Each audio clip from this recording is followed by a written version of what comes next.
Researchers from the University of Indiana are looking into the issue of parasites that humans could get from their pet cats. Now, there is a very common parasite that cats carry. It's known as Toxoplasma gondii, and apparently it's been thought to have no negative impact on humans until now.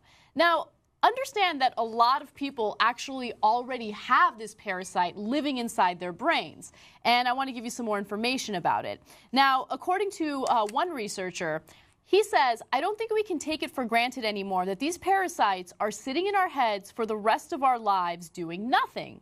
Okay, so that's what Bill Sullivan, Indiana University School of Medicine professor, has to say about this. He's the one who's doing some extensive studies on this parasite and the impact it has on humans.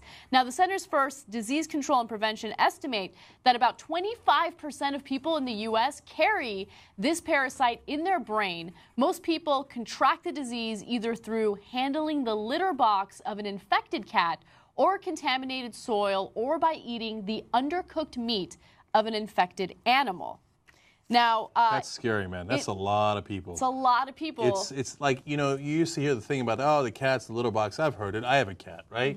But you'd often dismiss it like, oh, yeah, that's an exception. Yeah, I know. If I go to the Amazon, a thing can get into my head and explode my brain 13 years later. But it's not likely to happen.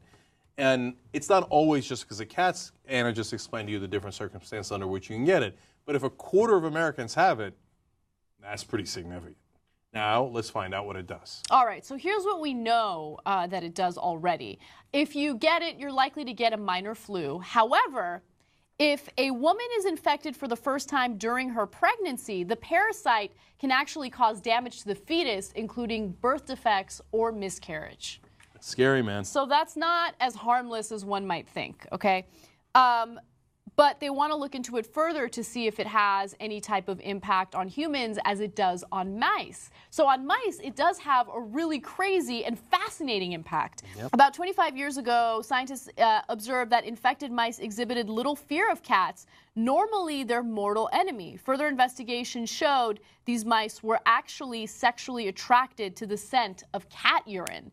So somehow the parasite, which entered the mice, had mixed up the fear signals and the arousal signals in their brains, and now all of a sudden when they would smell cat urine, instead of feeling fear, they would feel arousal.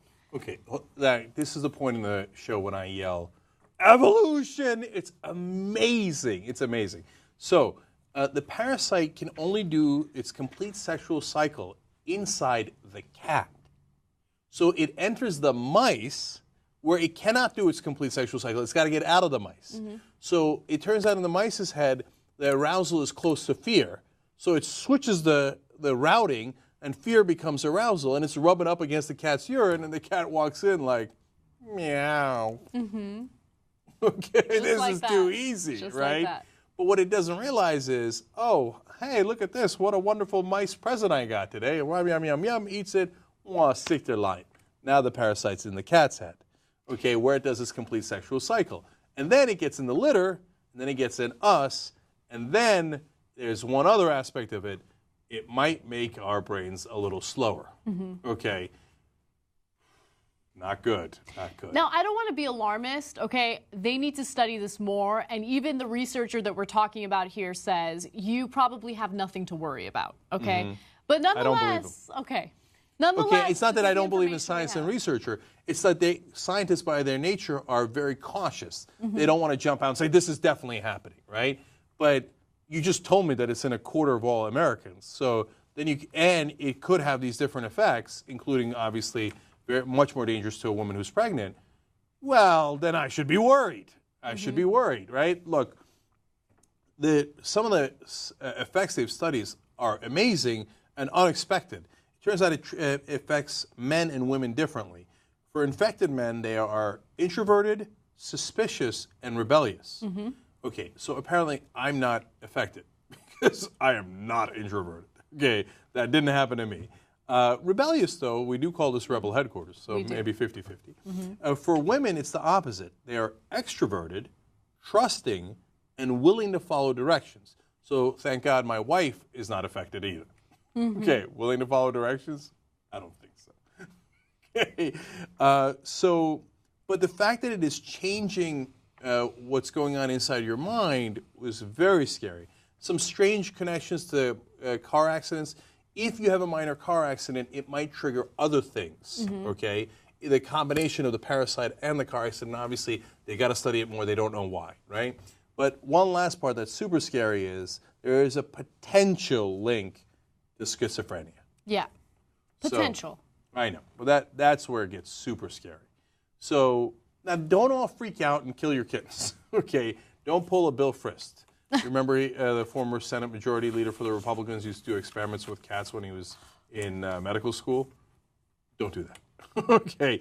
And I'm not getting rid of my cat. I'm going to keep him. He's part of the family. Oh, Shmoopy, my poopy. Do you love your cat? No. Well, I wouldn't go that far. Okay. Now, having said that, I don't know, man. I mean, would I think twice about getting a cat, especially if you're in a family situation where your wife might get pregnant? I would definitely think twice.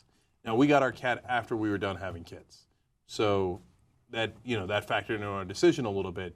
If I'd known that it was this significant, it would have factored in even more. Cat's a little dangerous.